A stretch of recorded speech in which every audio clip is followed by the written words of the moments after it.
58mm f1.5 made by Meyer Optik Görlitz. A lens that has been greatly improved in terms of light transmission, sharpness and contrast from the original Biotar 58mm f2 designed by Zeiss in 1930, while keeping the wonderful character of the original lens design.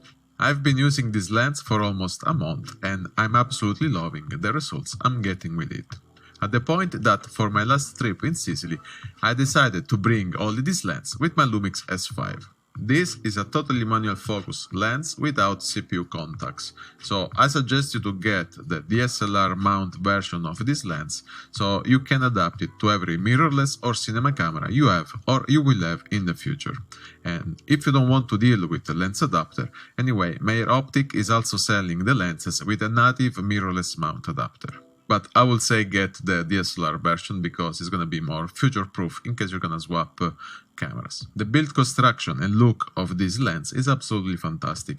I love the new silver finish of this lens, and the focus ring and aperture ring are buttery smooth without clicks in the aperture ring, and the barrel doesn't really extend much when you focus in and out. This lens is not weather sealed, there is not a weather sealing gasket around the lens mount, but I've been using this lens both while sailing or hiking, so in pretty bad environments and I don't see any dust particles or sign of mold or humidity inside the lens. But if in the future I will see that this lack of weather sealing is gonna give problems to this lens, I will write an update in the description of the video, so maybe in the future keep an eye in what I write in the description. This lens weighs 405 grams, it has an image circle diameter of 44mm, it has a battery smooth focus ring with a focus strobe of 180 degrees, it can focus as close as 0.7 meters, and it takes 52mm filters. Thanks to the fast f1.5 aperture of this new version of the Biotar, the swirly bokeh that I used to see in the past reached another level. If you focus your subject between 70 centimeters and 2 meters, this lens can create very interesting portraits with an awesome swirly bokeh. This is a very strong and unique look that you can give to your portrait photos, but if you need something more neutral, you can simply stop down the lens to reduce this effect. And if you don't like stopping down signs in the bokeh ball, this lens has 14 declicked aperture blades that are almost always providing a circular bokeh, except maybe around f5.6 and f8, where you can see some little edges around the bokeh balls, in a way that looks a little bit like Ninja Star's bokeh, but it's really not that visible. Another cool feature of this lens is when you take landscape photos wide open at f1.5 or f2, focusing at infinity. The sense of depth that you will introduce in your photos is something incredible. It almost looks like you are taking photos with a medium format camera with a really fast lens. It's something that I absolutely love about it. Talking about sharpness, this lens is perfectly sharp at f1.5 in the center of the frame with average contrast, and in the medium region of the frame it is a little bit soft and the corners are considerably soft. At f2 I consider the center sharpness and contrast perfect, and the medium region of the frame starts to look acceptable.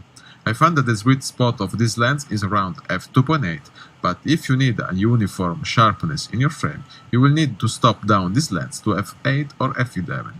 The vignetting and distortion are pretty strong at f1.5, and you will need to stop down the lens to f5.6 to reduce the amount of vignetting, while for the distortion, if you stop down the lens, the distortion is not really going away. The quality of the bokeh is very good and progressive, the longitudinal chromatic aberrations are very well controlled, and the lens has some breathing when you rack focus. Talking about color rendering and contrast level, they are always great. This lens has a bit of a cooler look, so you will have to adjust your white balance according to this aspect. So for example, if you are taking photos during daylight at 5600 Kelvin, you will probably have to set your white balance at 6200 Kelvin to have a correct white balance. And keep talking about the characteristic of the coating. This lens is controlling flares very well, But if the light source is hitting your lens from the side or from the corners, you will see some funky rainbow flares entering in your frame. Now, why I say that I absolutely love the rendering of the images of this lens. This lens is different than the normal Biotar 58mm f2 or the Helios 44-2 that you may have tried or you have in your kit. Because this lens, let's say it's better. It has much better coating, it's much sharper, it's clearer, the color separation and color tonalities are very well defined. It's not like the Helios or the Biotar where the colors are just melted together. So I never really like to use those lenses except for some cheap productions or if I want to use it for anamorphic scopes, because I didn't care if I would have break those lenses. But this lens is different. This lens has, I would say, it has a professional look. It's about the contrast level. It's about the color rendition.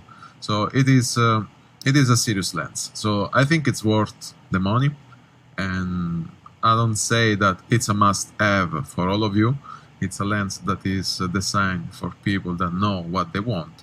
And if you want a lens with very strong character that can really create art in a different way than perfect pictures, I think this is a lens that you have to consider, because it's very, very interesting. And if you're wondering if this is a better lens than the Primoplan 58mm f1.9, they are totally different lenses. This is, let's say, sharper, it's with more swirl, it has more bar distortion, while the Primoplan 58 f1.9 has some glow. It's rendering the bokeh in a very unique way.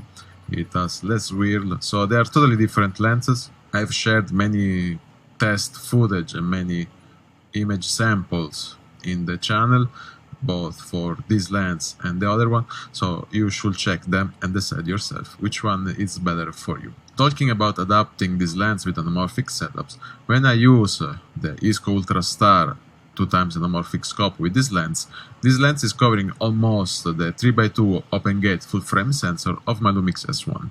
The lens is a bit long, so that's why I think there is some vignetting that you can notice more than a normal 50mm pancake lens.